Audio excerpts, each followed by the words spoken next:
కళాకారులకు నా యొక్క శుభవార్త. నేడు హైదరాబాద్ నగరంలో ఎన్నో సినిమాలు చూస్తున్నాం. ఎన్నో ఉత్సవాలు జరుగుతున్నాయి. అవార్డ్ ఫంక్షన్స్ జరుగుతున్నాయి. అన్నీ టీవీ ఛానల్స్‌లో, సినిమా థియేటర్లలో అన్నింట్లో చూస్తున్నాం.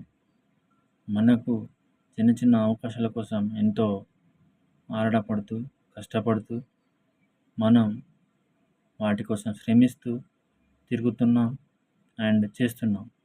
కావున మన టాలెంట్ గుర్తించడం కోసం చిన్న వేదిక జరగనున్నది త్వరలో. దీనికి పెద్ద ఎత్తున చాలామంది వస్తున్నారు. మీరు కూడా రావాలని మేము కోరుచున్నాము. టీవీ వంశీ గారు, వంశీ కృష్ణ గారు మరియు ఎంఓటి మోట్ సంస్థ అధినేత శ్రీనివాస్ గారు, డాక్టర్ కృష్ణ గారు, శ్రీనివాస్ గారు ఈ కార్యక్రమాన్ని నిర్వహిస్తున్నారు. మీ upcoming hero Yakub. Thank you.